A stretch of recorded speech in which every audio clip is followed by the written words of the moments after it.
Alright guys, huge week this time. Probably my biggest Sunday roundup yet, so I'm going to go through these as fast as I can. Shout out to JJ on Twitter for pointing me to the Starlin sale, 25% off all their used titles. Fantastic deals, I couldn't believe it, so I kind of went crazy. Anyways, we'll start at the very top. So I picked up Gunpey DS, for the DS. It is a rhythm game. Apparently the PSP version was a little bit different, so I didn't know that. There's two different versions of the game, so I'll look out for that one too. I got Secret Files Tunguska, I hope I'm saying that right. It is a visual novel style point and click game. I kind of like that style, so I was excited to see this one. I didn't know about it, but for the sale I looked up other lists of rare games, hard to find games, and that one came up a few times, so I thought I'd give it a shot. I'm not going to spend much time on Sega Sports NFL 2K2 for the Dreamcast. I got it because I don't have it yet, and I need it for my collection. Jet Moto 1, I took a gamble on this. This game is very easy to find. You can get it everywhere, Goodwill's even. It was a few bucks. I was hoping that I could get a regular version, non-greatest hits, but unfortunately I didn't quite look out. You can find it all the time, but finding a quality version of the game is actually the hard part. Rascal on the PS1, it's a adventure game. It's by Traveler's Tales. They go on to do the Lego series of games later. I remember it being heavily publicized in like GamePro magazines like that. Probably just an okay game, not too great, but I'm still excited to play it. Bit of a special buy, not on Starland. I picked up Star Ocean, the second story, on the PS1 through Craigslist. I already have the game, but the seller was a collector who needed the money for his kids because he can't quite game anymore, so he sold this to me. Fantastic deal. That's a good RPG. If you don't like the Final Fantasies, you want something new, I recommend Star Ocean. Again, for some reason, keeping with the Harvest Moon bandwagon, I got Harvest Moon Back to Nature on the PS1. I got two versions from the same guy. Can't believe I found this. I've been looking for the game for literally years, so I'm very happy to get it at a great price, both complete. That was a great find. Very happy for that. I will probably play this one as opposed to any other one just because I want to play it, and it's supposed to be the similar version to Harvest Moon 64, which is my favorite one so far. Another game like NFL, it's Max Steel. Only got it on the Dreamcast because I need it in my collection. Following suit, we have Tee Off on the Dreamcast. This one I actually might give a shot. It looks like it's Sega's answer to Hot Shots Golf on the PlayStation. So, I mean, I love arcade golf. It could be fun. You never know. I might give it a try. Love puzzle games, so I picked up Spin Jam, which is the most cliche-looking title ever. But it looks like a Bust a Move clone, and I love that game too. Bust a Move is very fun. For a few bucks, I thought I'd give it a go. Frogger 2, Swampy's Revenge, is a sequel to the atrocious Frogger remake on the PS1. I actually don't know why I got this, probably because it was cheap. I don't know why I want to play more of that crappy game, but I have it anyways. Monopoly, the classic board game, one of the worst transitions to a computer game I've ever seen. The only fun I've had with Monopoly electronic-wise was Star Wars Monopoly on the PC, and that's only because it had Star Wars video clips. I don't even want to talk about this one. Austin Powers Pinball was $1. I thought for a complete game it probably cost more money to make the case and the cardboard, but maybe there'll be a fun joke in there that'll remind me of the 90s. Strangely, right after Austin Powers, we have 007 Racing. This is the Collector's Edition. It came out by itself, non-Collector's Edition, but this is the EA Action Pack version, I want to say. It came packaged with Tomorrow Never Dies and Medal of Honor for some reason, even though there were other games on the PlayStation that featured James Bond. But I'm a little upset because now it's kind of off-kilter with this version, so I might have to look for the other one too. Tall Infinity, I found while I was searching through the games on Starland. Never heard of it. It is a puzzle game by Agitech, I think that's how you say it. And you sort of build your puzzle on a cylindrical tower as you go up, matching cubes. Seems pretty cool, so I'm always up for trying something new. Same kind of deal goes with the Bombing Islands, which seems like almost like a Bomberman sort of puzzle rip. You are on an island and you have to defuse these bombs. There's so many levels to do it, so it should be pretty cool. Strangely, it was also ported/remade on the N64 as Charlie Blast's Territory, which if you subscribe to Nintendo Power, you probably know what that is because it was on every damn cover or page of that magazine, so you know what I'm talking about. You Don't Know Jack Mach 2 is the sequel to the first You Don't Know Jack on the PS1, which in itself is just the PS1 version of the many PC games that came out about silly trivia, fun hosts, it's a good time. For some reason, both this game and the first one have 3 players. Even the Xbox and PS3 remakes have 3. I don't know why they don't include more players, but it's only 3. Missile Command comes in as the game that is representing my PS1 collection of remade Atari games, and that one, Missile Command, is supposed to be the best one they remade because it actually is fun, so we'll see how that goes.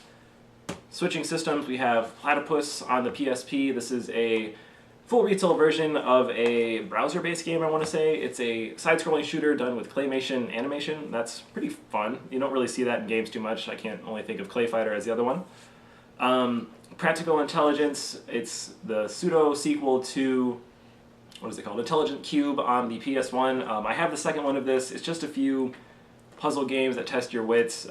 You can almost kind of think of Portal as being a similar style in terms of gameplay that really makes you think about how to get through each level, but this way, the game is in no way as good as that game, so don't get that conclusion. I got this one from GameStop for $2. It's Viewtiful Joe, Red Hot Rumble. Crazy thing, the Viewtiful Joe games all came out on the GameCube, yet for some reason I own all the PlayStation versions.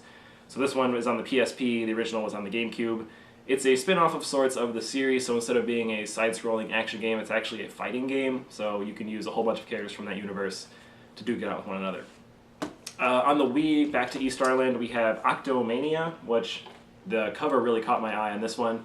I want to say it's a match 3 puzzle game, sort of like that, but you're matching like octopuses or something like that, and you kind of spin them around, that's how you do it.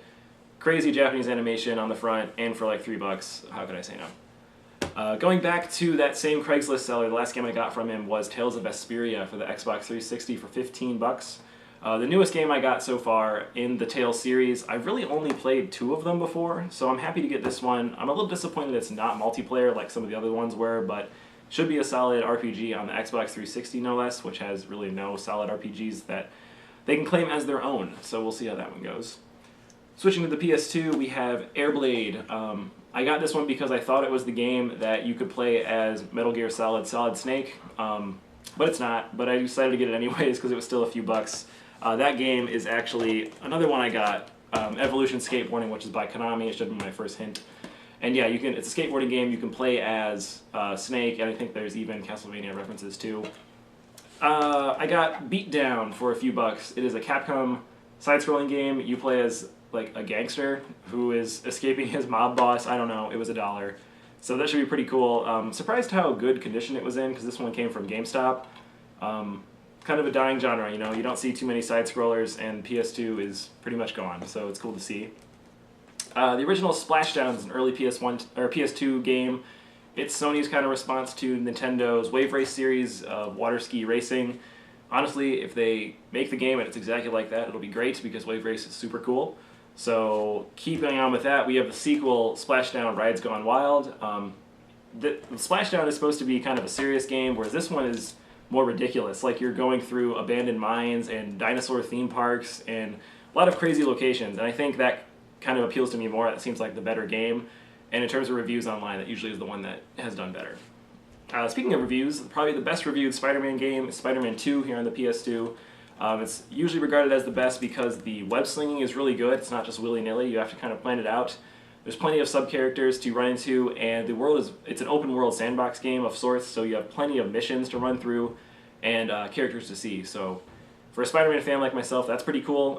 I never actually played it before. Somehow, 10, 12 years later, I'm finally getting into it, so we'll see how that goes. This one caught my eye for the 360. It's WarTech. It's a 360 exclusive. You can't really tell from the front, but the back points you out to the heavy Japanese influence. It is a giant mech-based fighting game with some RPG elements. It's supposed to be okay, but for $5 and that style, I thought it'd be fun to try that fighter. On the Wii, we have Super Monkey Ball Banana Blitz, which is actually a Wii launch title here in North America. I remember playing it a while ago. Kind of fun. It's the same sort of game, you know, the Monkey Ball game, but it's a little bit harder because the Wii motion controls aren't that good. Sadly, though, the game doesn't have any of the fun mini-games that made the first 2 games, especially the first one, so memorable. So, kind of a downer, but it's a good game, solid game, especially if you have younger kids playing on the Wii. Back to the PS2, we have Enter the Matrix. My brother, for some reason, is in love with this game. He really swears by it, says the hacking mechanic is really fun, even though everyone else thought it was just meh. So I kind of got that one for him. Surprised at how heavy the game is, because it has a huge manual with it too, but for a game that ties in with the movie, and it's not just a movie direct to, you know, console game, they really spent time with it. I guess that is special, so it's worth something in that sense. A game that's not worth anything at all in my mind is Pryzm for the PS2. It's a action RPG, 3D, super early game. You can tell by the graphics. I like it because for some reason it's Pryzm Chapter 1, The Dark Unicorn, so they're implying there'd be a Chapter 2, but there never was. and the Dark Unicorn is one of the most ridiculous subtitles you could give anything. And the last game is Rise 2 Resurrection on the Sega Saturn. The only reason I got this one was because it was a $5 complete Sega Saturn game. I knew very little about it besides the cover being pretty damn creepy with that dude's face. And apparently it's a fighting game, so kind of looked out. I'm always up for trying puzzle games and fighting games because they're ones that you can always kind of pick up and play. So that is it this week. That is it, quote, quote. That's a huge amount of games, so if you have any questions about the ones here, if you want to see something else, let me know. Otherwise, I will see you guys next time.